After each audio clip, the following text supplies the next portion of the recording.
Bonsoir. Bonsoir, Du coup, on on va va parler attaquer tests ce gentiment. soir. Et notamment, comment mettre en place du coup des tests qui répondent aux besoins des projets. Donc c'est un sujet qui est extrêmement vaste, qu'on va essayer d'aborder d'une manière que tout le monde puisse comprendre de n'importe quel milieu au niveau du développement informatique. Et du coup, on va essayer de voir ça ensemble. Mais tout d'abord, un test, c'est quoi? On va prendre je vais faire un petit parallèle avec un truc qui va parler à tout le monde. C'est le crash test, en fait, l'univers donc du crash test auto. C'est-à-dire qu'on prend une voiture, on met un mannequin, on envoie la voiture contre un mur et on voit si le mannequin il est susceptible de rester en vie ou pas. Si on voit que le maintien, par exemple, a les jambes coupées ou ce genre de choses, on va considérer que le test a échoué. Si, par exemple, il reste en vie et qu'il a juste quelques hématomes, on va considérer que le test va être OK. Bon, ça va être l'un des premiers principes qu'il va falloir essayer de garder sur tout le long de la presse et sur qu'est-ce qu'un test. Du coup, on va dire, on a des grosses catégories de tests, donc qui sont représentées ici par la petite pyramide. Donc avec à sa base ce qu'on va appeler les tests unitaires, donc qui vont être vraiment au plus bas niveau. Les tests d'intégration, qui eux vont être plutôt à un niveau des fonctionnalités. Et enfin, les tests end-to-end, ou bout en bout, qui eux vont correspondre à vraiment de mon entrée utilisateur, heu, donc un fichier par exemple, jusqu'à ma sortie, le déposer sur un serveur. Donc en l'occurrence le serveur de destination. Hem, donc ici, on a rappelé aussi une petite définition de ce que c'est un test. Donc une épreuve ou une expérience décisif, opération témoin permettant de juger. Heu, et donc ce que ça va nous permettre, c'est de juger si ce que l'on a fait est concrètement valide ou non, comme le disait David par rapport au crash test. Du coup, alors les tests unitaires. Alors c'est un vaste sujet sur lequel je vais essayer d'expliquer du mieux possible. Euh, Sur cette slide, en fait, j'ai représenté ce qu'on pourrait appeler une application, donc sur la gauche, avec chaque bloc gris qui va correspondre donc à une fonction.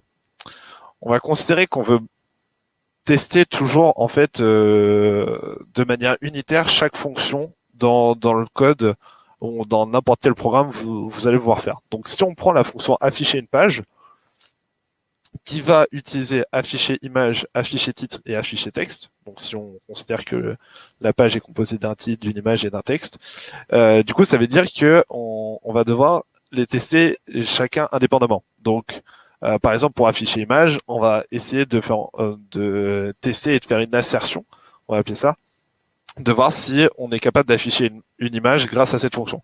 Pareil pour un titre, pareil pour un texte. Par contre, pour afficher la page, ça va être un peu plus compliqué parce qu'on va devoir utiliser ce qu'on va appeler donc un concept dans lequel je vais pas trop rentrer dans les détails pour pas perdre tout le monde.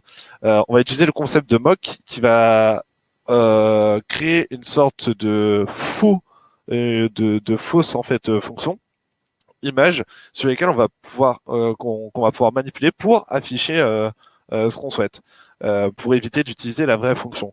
Ce qui va nous permettre de vraiment tester le code de manière unitaire et seulement le code de la page de la fonction afficher page et pas tester en fait le code de afficher une image. Et ça va être ce principe-là qu'on va pouvoir utiliser. Et du coup, là, j'ai mis à peu près les étapes pour tester la fonction afficher page qui utilise du coup les autres. Donc, on moque indépendamment chaque chose. Il y a une erreur sur mes slides parce que c'était plutôt afficher mock afficher titre plutôt que mock afficher page sur sur ma slide. Mais ensuite, on va appeler la fonction afficher page. On va essayer de faire des assertions pour savoir si les fonctions ont bien été appelées, potentiellement vérifier leur retour s'il y en a besoin. Et ensuite, on va vérifier si l'affichage de la page s'effectue. Donc ça, c'est un peu le principe des tests unitaires, donc c'est-à-dire c'est vraiment tester chaque bloc de code indépendamment et essayer de vraiment rentrer dans cette profondeur. Euh, L'une des méthodologies possibles, en fait, quand on va effectuer du test unitaire, ça va être d'utiliser la méthode TDD, donc sur lequel il y a déjà eu une commit là-dessus il y a quelques mois. Euh, En fait, le principe, ça va être de d'abord, au lieu d'écrire le code, de d'abord écrire les tests, de faire en sorte que ces tests échouent de la bonne manière, d'écrire ensuite le code et qui va permettre de valider le test et ensuite de refactorer s'il y a besoin. Donc ça va être à peu près le principe de base. Après, il y a pas mal de méthodologies qui permettent de mettre ça en place de manière un peu ludique, etc. Parce qu'on peut se dire, oui, mais ça peut être un peu contraignant d'écrire les tests au début. C'est sûr que ça peut être chronophage, mais c'est assez bizarre. Euh, voilà, donc ça c'est pour la méthodologie TDD. Et maintenant je vais vous montrer un peu de code. Du coup j'ai créé une petite application React qui est un magasin de livres. Alors hop, je vais juste me connecter à l'application. Voilà, que certains connaîtront ce petit livre qui est magnifique. Bon c'est assez simpliste, mais ça va nous permettre de tester ce qu'on veut. On va avoir un ensemble de 6 livres, donc ça c'est quelque chose qu'on va pouvoir tester. Ensuite, chaque livre a un bouton qui est acheté, qui va afficher une petite modale. Si on veut acheter le livre, oui ou non, là on va dire que oui. Et là, on va voir en bas à droite, il y a une petite notification. Donc on va pouvoir tester indépendamment ces choses-là. Pour expliquer un peu l'architecture de l'appli, donc c'est un dépôt que j'ai généré avec Enix. On va avoir donc un composant Home qui va nous servir à faire le petit routing et les states, donc c'est du React. On va avoir donc la composition d'un livre qui va être juste quelques petits trucs que j'ai utilisés avec Material UI. Et on va avoir donc la carte modale qui, elle, c'est la petite popine qui s'affiche pour savoir si on veut vraiment acheter le livre. Et enfin, on va avoir la petite notification que vous avez vue en bas à gauche qui affiche juste si le livre a été acheté. Euh, et pour éviter du coup de trop tergiverser sur les TU, j'en ai fait que pour un composant. Donc ça va être sur le composant Home où je suis vraiment rentré dans la profondeur et démontré un peu ce que j'ai montré juste avant. Du coup, ce que j'ai fait, c'est que le composant Home, comme vous avez pu le voir avant, il utilise donc Book, sur lequel on va bien retrouver les 6 affichages via la boucle. On va avoir la modale et on va avoir la notification. Donc vu qu'on utilise ces 3 composants-là, mais que je veux pas tester le code de ces composants, mais seulement le code que j'ai sur Home, ce que je vais faire, c'est que je vais tout moquer. Donc pour moquer un composant React, c'est un petit peu bon, il y a des petits trucs, il y a des petits tutos sur internet, mais grosso merdo, j'ai remplacé en fait le composant de base et après donc qui est littéralement une fonction. Et ensuite j'ai effectué un spy on ici pour pouvoir remplacer l'état initial.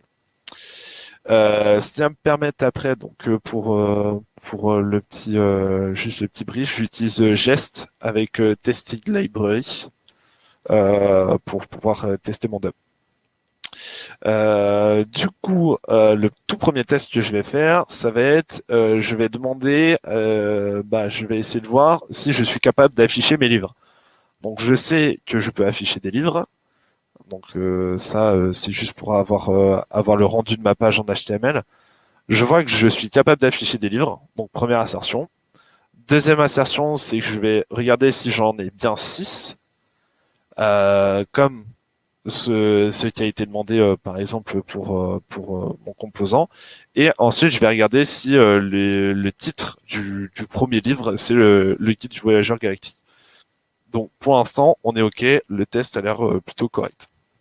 Si on regarde après au niveau de mon exécution, ici, donc là, ce qu'on teste principalement, c'est ce composant-là, donc qui affiche mes 11 tests. Donc pour l'instant, j'en ai aucun. J'ai tout qui fonctionne, donc c'est plutôt cool. Deuxième test qu'on va faire, et là ça va être un peu plus compliqué, c'est que chaque bouquin, comme je vous l'ai montré, a un bouton acheter. Donc on va essayer de tester unitairement ce bouton, parce que c'est bien un bouton qui s'affiche simplement sur la home. Qui va interagir avec la home, mais qui s'affiche et qui est affiché dans le bouquin. Donc pour ça, ce que j'ai fait, c'est que dans mon mock, j'avais créé un bouton auquel on lui passe donc une fonction qui s'appelle bybook, qui permet de trigger après la modale, etc. Et la partie de code exactement qu'on va vouloir tester, ça va être le changement d'état qui est fait ici avec le set modal, donc qui permet d'afficher la modale, grosso merdo. Donc ce bout de code là pour le tester et voir si ça fait bien tout le temps de l'affichage et si ça switch bien. Ce qu'on va faire, c'est qu'on va changer un peu le comportement de base de mon mock et on va créer une petite fonction mock que je vais utiliser pour voir si elle est bien appelée quand je vais trigger mon bouton. Pour ça, je fais mon rendu de nouveau, je reteste si j'ai bien suivre. Ensuite, je vais tenter un clic. Et si le clic que j'ai fait sur mon bouton effectue bien mon mock, ça veut dire que j'ai bien réussi à trigger mon bouton. Donc je vais passer un peu plus rapidement sur les autres. Ici, ce que je fais, c'est que je regarde l'état si ma modale est ouverte ou non. Ensuite, je vais d'abord regarder donc l'état est bien fermé, donc à false. Ensuite, je vais cliquer sur l'un des boutons. Donc, comme je vous ai montré précédemment, quand je cliquais sur un des boutons, normalement c'était censé afficher un modal, et ensuite je vais tester si ça affiche bien le modal, etc., etc., etc. Et du coup, on arrive sur un très gros test qui permet de faire presque un achat entier, mais qui va surtout permettre de tester bien ces cas-là et tous les cas possibles, ainsi que les différentes petites props que j'ai passées à mon composant React. Donc voilà. Donc au moins j'ai tout testé. Si on regarde le coverage de mon composant Home qui est ici, on voit que je suis à 100% et que j'ai tout testé, les différentes branches, etc. Effectivement ici je suis à 25%, mais on n'en parlera pas ce soir. Euh, du coup, voilà un peu pour mon exemple de code. Juste rapidement, tu as parlé de coverage. Je sais pas si tout le monde Ouais. sait ce que c'est que le coverage. Ah oui, effectivement. Du coup, le coverage, en fait, ça va être intégré souvent aux outils de testing. Ça va permettre en fait de regarder si la couverture de test, en gros, coverage c'est pour couverture de test, va être d'environ 100%, 80%, etc. Ça va regarder principalement vos if, donc les conditions du code. Ça va regarder si tous les éléments, si toutes les fonctions d'un même fichier sont testées, etc., etc. Après, il va effectuer un bilan de ça et va vous sortir un indice de coverage. Donc ça, c'est un élément qui peut être, on va dire, un indicateur, mais pas quelque chose qu'il faut absolument, pour moi en tout cas, suivre à la lettre, parce que ça dépend des projets. On va plus ou moins ignorer certains fichiers de test parce qu'on considère qu'ils sont pas attestés, et s'ils sont intégrés au coverage et qu'on les teste pas, bah du coup ça va nous faire planter l'indice de coverage. Donc c'est un indice qu'il faut prendre avec des pincettes et s'accorder, je pense, au sein des équipes de développeurs pour établir à peu près un indice moyen, mais d'essayer de le respecter à un maximum sans pour autant devenir fanatique et créer du test pour faire du test. Entre guillemets. Bon voilà, c'est le petit parallèle. Euh, Maintenant, je vous ai montré un peu le code. Si on prend un peu les avantages et inconvénients, donc déjà, premier avantage, c'est qu'on peut totalement automatiser, donc via de l'intégration continue, via Jenkins, GitLab CI, Circle CI, les GitHub Actions, c'est totalement automatisable. Si on prend les avantages en fait de faire des tests unitaires, alors là il y a une petite erreur aussi. Si on prend l'avantage, c'est que déjà ça va permettre de tester le code à fond. Comme on peut le voir, j'ai pu tester chaque petit segment de mon code indépendamment. Ça a facilité la relecture. si le développeur en fait nomme bien ses tests, on va pouvoir savoir exactement ce qui est censé faire ses fonctions, et du coup, ça va nous faciliter en fait la relecture et nous permettre aussi du coup une maniabilité accrue. Vu que bah, si par exemple il y a une petite modification etc à faire, on peut reprendre un peu les tests, voir ce que c'est censé faire, voir ce qui est censé se faire le fichier, et ensuite on va pouvoir du coup reprendre et ajouter la fonctionnalité qu'on veut à notre code. Donc ça c'est un truc. Maintenant, si on prend un peu les inconvénients qu'on peut avoir à faire du test unitaire, comme vous avez pu le voir, pour un tout petit fichier avec très peu de fonctionnalités, j'ai presque fait le double de code rien qu'en test. Après, j'ai fait le choix de tester à fond, mais ça peut devenir très verbeux et chronophage sur le temps dès qu'on veut faire vraiment beaucoup de tests. Euh, L'un des autres problèmes aussi, c'est que bon, là, je travaille que sur du front, mais si on prend, par exemple, des interactions avec une API, donc qui est sur un serveur, etc., externe, le truc, c'est qu'on va pas du tout voir les problèmes qu'on va avoir via des tests unitaires. Vu qu'on cherche à tout moquer ce qui est extérieur à notre fichier, ou la majeure partie, dès qu'on va essayer dès qu'on va essayer de voir un peu ce qui se passe entre les différentes choses, juste avec la suite de tests, ça sera pas possible parce que vu que tout est moqué, c'est les comportements que nous avons définis au sein de notre fichier test, donc on pourra pas forcément trouver de valeur à leur pied. La qualité qui peut être discutable, effectivement, pourquoi? Parce que quand on va tester et qu'on va avoir un peu les pseudo-mêmes composants à tester, ce qui se passe, c'est que la qualité va être assez discutable parce que dès qu'on va essayer de tester un peu les mêmes choses, etc., on va être très vite tenté à faire un très gros copier-coller ou alors de mettre des chaînes de caractères qui vont se ressembler énormément et ça va un peu pourrir la qualité du code. Donc ça, c'est un truc qu'il faut essayer de faire attention, même si bon. On est censé quand même garder une certaine qualité au sein des projets. Là, avec des tests unitaires où on en a énormément, ça peut devenir très vite discutable sur le long terme. Voilà pour les tests. Hop, alors je sais pas. Juste pour conclure, je dirais que ça demande une très grande discipline. Exactement. Que je n'ai pas forcément.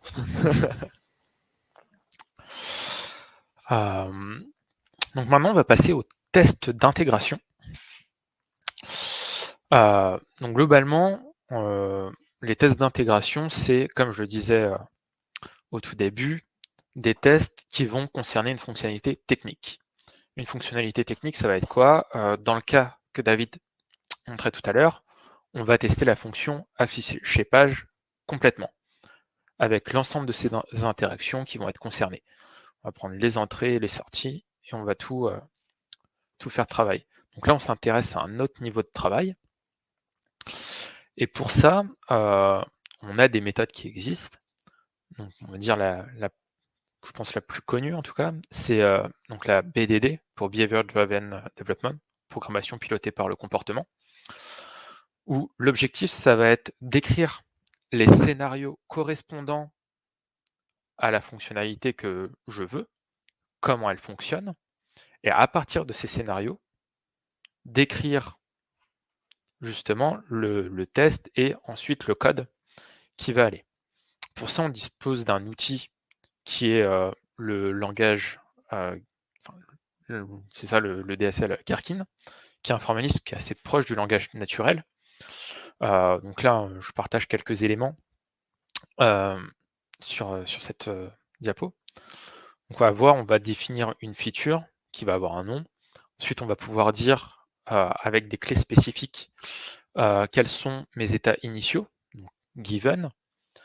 Ensuite, quel est mon état perturbateur, mon élément perturbateur, donc le when. Et enfin, je vais avoir le then qui va me permettre de dire quel est mon attendu. Est-ce que je veux que ça crache ou est-ce que je veux que ça soit prendre une page web par exemple, une 200 ou ce genre de choses. Et on va avoir des éléments un petit peu intermédiaires, donc and, but par exemple, qui vont permettre d'avoir un langage plus souple, plus proche de ce qu'on a l'habitude. Donc pour ce genre de choses, on est plus proche de tests orientés métier et on va bien souvent inclure donc, dans les méthodes agiles un product owner. Ça peut également être un responsable projet, quelqu'un qui a une connaissance métier de notre problématique, qui va pouvoir écrire nos tests et donc après, on pourra les appliquer de manière plus souple à notre code. Donc je vais vous partager maintenant un peu de code concernant tout ça. Donc pour ça, moi j'ai fait également une petite application. Donc en l'occurrence, c'est juste une petite liste voilà, d'articles. Mettons, on est sur un blog. Je vais pouvoir filtrer mes articles par type. Je vais retrouver leur type ici. Et bien sûr, quand je vais cliquer sur un article, je vais pouvoir me retrouver dessus et donc observer ce qu'il raconte, filtrer sans souci. Donc maintenant, si je vais un peu plus dans le code en lui-même, donc je vais avoir en l'occurrence un modèle de base de données, donc qui va être mon article, qui va avoir un titre, une catégorie, un contenu et une image, exactement ce que je vous montrais. Les différentes catégories qui vont pouvoir lui être associées.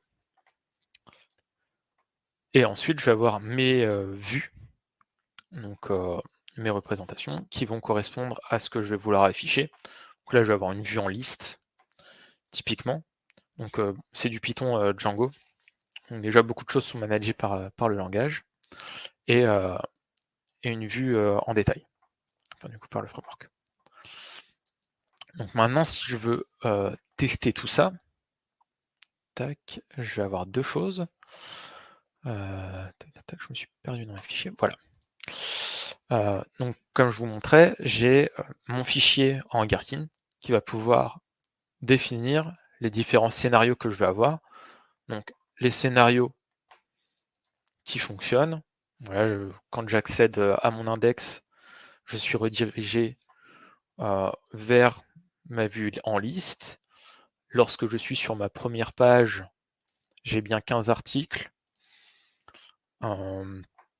Et ainsi de suite. Et également, par exemple, si je suis dans un cas où j'ai pas d'article, pouvoir le tester aussi.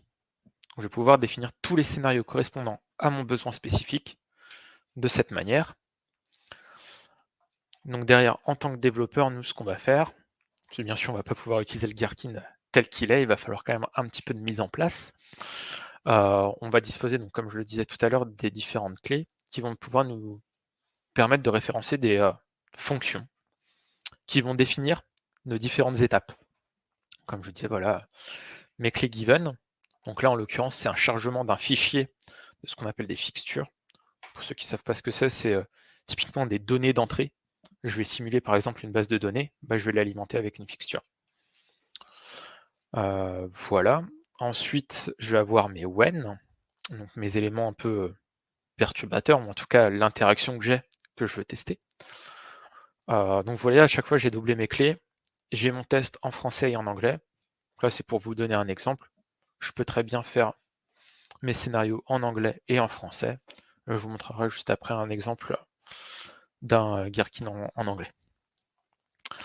Donc voilà, je vais avoir mes différentes étapes qui vont être présentes et mes zen, ce que je vous disais, c'est qui correspondent vraiment à mes tests finaux, vraiment l'état dans lequel je vais me retrouver, qui eux vont permettre d'avoir ce que parlait David tout à l'heure, les assertions, tester que j'ai bien le texte de ma page sur ma pagination qui est tel élément. Et je vais pouvoir parser ces éléments tels que définis à gauche. Donc, je vais vous parler un petit peu du coup de la partie aussi également en anglais. Je fais le choix de vous présenter la partie en français parce que c'est rarement celle qui est montrée, pour montrer aussi qu'on peut en faire en français. Ce qui peut aussi rassurer des fois sur certains projets de savoir qu'on n'est pas cantonné à une langue spécifique. Donc voilà, un Gherkin en anglais, typiquement, je vais avoir les clés qui sont similaires, mais dans la langue correspondante. Donc en français, je vais avoir étant donné, en anglais, je vais avoir given. En français, je vais avoir lorsque, alors que en anglais, je vais avoir when. Et ainsi de suite.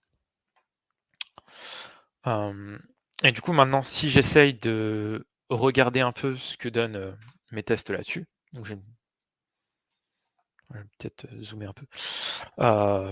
Je vais exécuter voilà, mon code.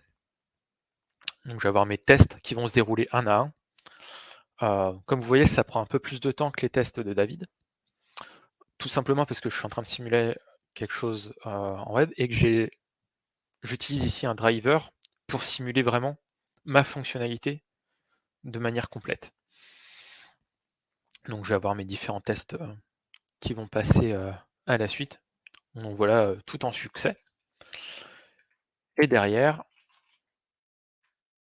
je vais pouvoir regarder mon coverage. Vous voyez, voilà, ça m'a permis justement de voir que j'ai bien mes 100% de coverage sur l'ensemble de mes fonctionnalités. Je sais avec ces tests, juste en passant pour les puristes, le petit coverage RC où j'ai juste exclu un fichier, mais parce que celui-ci, c'est un fichier qui est managé par le framework et donc qui en théorie fonctionne déjà comme il devrait. Voilà pour la partie code. Maintenant, je vais vous parler donc des avantages et des inconvénients. Déjà, la première chose, c'est que c'est complètement automatisable également. On va pouvoir l'appliquer à du GitLab CI, de l'Azure DevOps, CircleCI, tout ce qu'on parlait, SonarCube. En termes d'avantages et d'inconvénients, donc on va avoir un avantage fort, c'est qu'on va avoir des tests qui sont plus proches des fonctionnalités, plus proches du besoin réel. Quelque chose qu'on aime bien, c'est ne pas avoir de code inutile. Souvent, ce qu'on veut tester, c'est vraiment ce qu'on a besoin. Ensuite, on a une non-régression qui est vraiment liée à la fonctionnalité. Donc, on est vraiment sur quelque chose de plus générique et décorrélé de la structure du code. Ce qui fait que si on modifie des portions de code, on va être beaucoup moins impacté sur nos tests et donc on va avoir beaucoup moins besoin de retoucher au test là-dessus. Ce qu'il faut, c'est que le besoin change pour que les tests changent, globalement. Au niveau des inconvénients, c'est que ça nécessite donc l'implication d'une personne métier dans l'écriture. Comme je disais, bien souvent, ça va être un PO qui va s'en charger dans les projets agiles. Une mise en place qui est plus conséquente que pour les TU. Je vais revenir rapidement sur le code. Comme vous voyez ici, à chaque fois, je définis des clés. Donc, je vais devoir définir un dictionnaire de termes qui vont être utilisables. Et ce dictionnaire va être assez conséquent à mettre en place, sachant qu'il peut aussi être amené à évoluer et que ça implique la réalisation de portions de code. Donc c'est en ça que c'est assez coûteux au début, mais derrière, on a quand même pas mal de bénéfices. Et voilà, petit élément, ça peut nécessiter aussi des éléments tierces. Donc là, je fais allusion à un driver de navigateur web, parce que dans mes tests, comme je teste du web, j'ai besoin de tester que l'application sur laquelle je le fais, ça se passe bien. Voilà pour cette partie. Et enfin, on va passer au test end-to-end, ou autre nom aussi plus connu en français, c'est du test bout en bout. Là, je vais reprendre un peu ce que disait du coup Clément juste avant. En gros, ça va être en fait un peu le même système. On va utiliser globalement les mêmes technologies que pour le test d'intégration. La grosse différence en fait qu'on va avoir entre les deux, ça va être que au lieu de tester les fonctionnalités indépendamment, on va tester plutôt l'application de bout en bout. Donc on va faire des scénarios qui seront beaucoup plus longs. Et si je prends par exemple si on prend un exemple tel que le site d'Apple, On va faire en sorte de simuler le comportement d'un utilisateur lambda qui va acheter un iPhone 13, par exemple. On va pas juste tester la fonctionnalité. L'utilisateur va ajouter un produit à son panier. On va tester vraiment de bout en bout et ça va être ça la grosse différence qu'on va avoir sur les tests bout en bout, d'où le nom aussi. La chose donc qu'on va avoir aussi d'après les descriptions que j'ai mis là, c'est que ça va être ça va être des tests qui vont plutôt arriver en fin de parcours, donc juste avant les mises en prod. Si on reprend un peu un terme, je pense, qui va parler à certaines personnes, on a souvent le concept de shift left et shift right. Le shift left, ça va être quelque chose où on va tester le plus possible en amont, avant la mise en prod. Donc ça va être plutôt le cas pour du test unitaire, ce genre de choses, et du test d'intégration. Alors que justement, le test bout en bout, on va plutôt se catégoriser dans le shift right.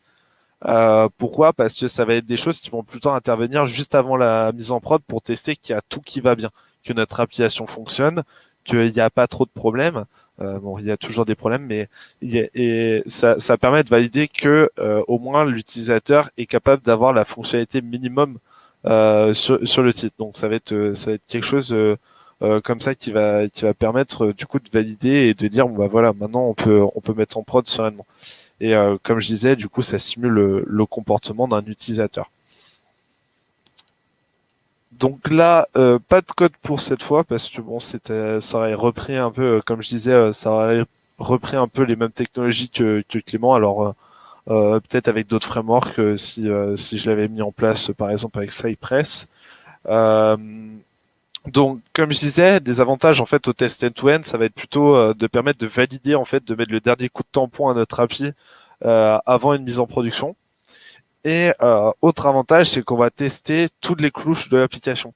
Si je reprends l'exemple d'Apple, on peut considérer que Apple, bon, c'est composé d'un site web front, donc des pages HTML, CSS, je sais pas, potentiellement en Angular.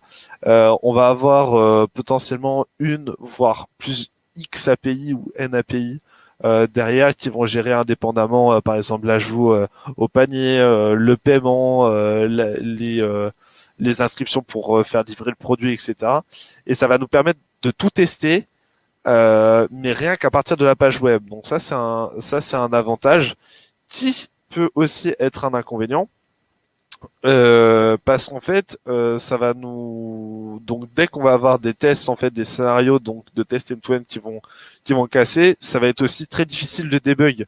On va avoir parfois des remontées de screenshots, quelques logs, mais si le comportement ou c'est un petit truc qui a merdé, ou c'est un cas qui devait passer mais qui ne passe plus, on va avoir énormément de mal à débugger vu que bah on fait du test sur toutes les couches applicatives. Donc savoir et repérer où on a eu le problème, ça va être assez compliqué. Ensuite, ça va être assez difficile de maintenir parce que vu que les scénarios sont extrêmement longs et dès qu'on va vouloir faire un peu de refactoring sur le site, bah faudra forcément tout mettre à jour. Donc mettre à jour le dictionnaire, donc on va avoir quand même un sacré pâté de code à chaque fois à fournir pour pouvoir maintenir ce genre de test bout en bout. Bien sûr, c'est complètement différent du test d'intégration qu'on vous a montré avant, parce que le test d'intégration va se localiser vraiment sur une fonctionnalité. Alors que là, vu qu'on change toute la chaîne ou toute l'API, s'il y a une fonctionnalité qui change, bah va falloir repérer exactement le bout de code à changer, etc. Donc ça peut être très compliqué. Et surtout, le gros problème, c'est que ça va être très long d'exécution.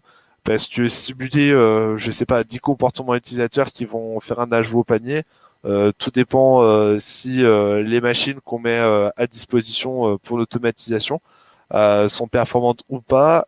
Ça risque, je sais pas, de prendre parfois 1 à 2 heures de tout tester si on fait énormément de scénarios. Donc à prendre avec des pincettes, mais qui peut être très utile, comme je disais, pour valider avant une mise en production. Voilà pour les tests end-to-end. Je pense qu'on peut partir directement sur les autres types de tests. Tout à fait. Donc voilà, on a prévu de vous parler aussi, on parle souvent, quand on parle de test, de tester que le code fonctionne. mais il y a aussi d'autres choses qu'on peut tester lorsqu'on fait du développement. Et donc là, on va vous parler de différentes parties concernant tout ça. Donc la première chose, c'est de tester la qualité du code. Donc typiquement, qu'est-ce qu'on va vouloir tester? C'est que notre code répond aux normes définies par le langage. Donc je suis développeur Python, donc voilà, il y a la PEP qui nous fixe un ensemble de règles et le choix va être d'essayer de les respecter au maximum, tant que besoin. Donc on va disposer d'outils comme Flake8 ou PyLint qui vont définir ces règles. Et après, on va avoir des outils comme Black. Donc Prettier, si je dis pas de bêtises, David, en JS, qui va être, eux, des formateurs. Donc ils vont C'est ça. permettre la mise en forme correctement du code, afin d'avoir aussi une meilleure maintenabilité de par une lisibilité améliorée. On va vous pouvoir retrouver aussi des outils similaires en Java, en tous les langages. De manière générique, SonarQube va permettre aussi ce type d'analyse. Je ne sais pas si tu as quelque chose à rajouter là-dessus, David. Non, non, il y avait aussi l'outil du SIN, donc qui est comme ce que tu disais, comme Flake8 et PyLint. Tout à fait. SonarCube, ça peut être pas mal aussi. Donc moi actuellement, je pense sur mon expérience pro, mais on utilise Sonar parce que en plus de tous les autres, parce que en fait on a un dépôt qui est multilangage, un dépôt Git. Donc dans ces cas-là, ça peut être quelque chose qui peut être pas mal à utiliser quand même. Voilà. Oui, c'est ça, utiliser ce genre d'outils quand ça devient compliqué des fois de mettre en place des CI où on doit manager 5, 10, 15 langages différents. C'est intéressant d'avoir des outils qui, en leur sein, ont déjà ces différents langages de manager. Ensuite, donc on va avoir aussi également tout ce qui est test de sécurité. J'entends et j'ai pu entendre par moment des développeurs me dire mais moi je ne fais pas de sécurité, je ne teste pas de la sécurité. Ce qui bien souvent on entend aussi également de l'autre côté Ops, les développeurs s'en foutent de la sécurité. Eh ben c'est faux. Il y en a qui portent une grande importance et sachez que même en tant que développeur on a nos billes dedans à amener aussi et on a des outils qui nous permettent en tout cas de tester un minimum tout ça. Donc on va distinguer 4 grands types de sécurité qu'on va pouvoir tester. Donc les vulnérabilités statiques, donc directement regarder dans le code qu'est-ce qui peut amener une faille. Si j'ai du SQL brut dans mon code Python, bon, il y a des chances que je puisse avoir une SQLi derrière. À moi d'amener l'expertise de savoir si c'est le cas ou non. Tout ce qui va être test de vulnérabilité dynamique, donc où là je vais faire des attaques, je vais simuler des attaques, je vais faire du brute force pour savoir si mon appli est sensible à certains types de sécurité, ce qui est déjà un peu plus conséquent à mettre en place. Et ensuite, bien sûr, tester les dépendances et être à jour. C'est-à-dire que si j'ai une vulnérabilité qui est sur ma version de je ne sais pas quelle librairie qui est en 3.0 et que je vois que la 3.2 n'a plus cette vulnérabilité, je passe en 3.2, ce qui me permet justement d'éviter de laisser mon application sous forme d'avoir des risques. Donc pour ça, on a différents outils. Hein. Pareil, je ne vais pas tous les détailler. Mais voilà, on a Sneak.io, qui est un site qui permet justement de faire de l'analyse de risque, aussi bien statique que dynamique, si je ne dis pas de bêtises. SonarQube, qui permet de faire de l'analyse statique. Des Pandabot aussi, donc pour tester les dépendances. Et tout ça, bien sûr, si vous voulez plus de références, n'hésitez pas à aller sur le site de l'OWASP, qui référence beaucoup de choses. Voilà, des outils, ils ont aussi des outils concernant tout ça. Tout ce qui est nouvelle vulnérabilité qui est référencé, vraiment, l'OWASP, c'est la référence dans ce domaine. Et enfin, dernier petit sujet, donc tout ce qui va concerner les tests de performance. Donc quand on va avoir bientôt une mise en prod ou quelque chose qu'on veut s'assurer que notre application fonctionne très bien, c'est le type de test qu'on va mettre en place. donc pouvoir tester à quel point notre application tient la route, donc test de stress, savoir jusqu'où elle va tenir. Les tests de montée en charge, donc application, typiquement, je suis sur un site web, mes utilisateurs arrivent de plus en plus, donc au lancement, jusqu'à quel point je vais pouvoir tenir une charge en montée graduelle. Et tout ce qui va être test de robustesse, d'endurance, donc comment je tiens sur la durée, et test de résilience, comment mon application se comporte en cas d'éléments qui vont tomber un à un là-dessus. Bien sûr, dans les outils principaux, on va avoir JMeter et Gatling, je pense qu'ils sont les plus connus. Moi, je suis un grand utilisateur de Locust pour ma part, étant grand développeur Python. Et voilà, je vous ai mis les principaux ici, il y en a d'autres. Moi, je vous invite aussi à faire éventuellement vos recherches sur ce sujet qui pourrait faire partie d'une comète à part entière. Donc, en gros, ce qu'on voulait montrer par ce meetup, c'est qu'il existe plein de types de tests. Ce qu'on voulait montrer, c'était vraiment les avantages et inconvénients de chacun. En tout cas pour notre avis, hein. Bien sûr, c'est pas parole d'évangile tout ce qu'on a dit. Chacun a son interprétation sur les différents mots, que ce soit test d'intégration, etc. Non, ce qu'on voulait montrer, c'était notre vision et qu'est-ce qui peut être le mieux pour présenter les avantages et inconvénients pour que ça soit adapté à vos projets. Si je prends par exemple un projet qui va avoir, je sais pas, on va dire un développement qui va durer 4 mois, peut-être que créer un dictionnaire pour faire du test end-to-end, c'est pas le plus pertinent parce que ça va bouffer énormément de patience et du coup on va avoir de mal à faire toutes les fonctionnalités. Si on prend un projet qui est sur le plus long terme, du coup ça peut devenir intéressant, etc. C'est plus pour vous montrer les différents avantages et inconvénients de chacun et essayer de trouver des tests en fait qui vont vous correspondre et correspondre à vos futurs projets, quoi. Merci à tous. Yes. Merci à tous.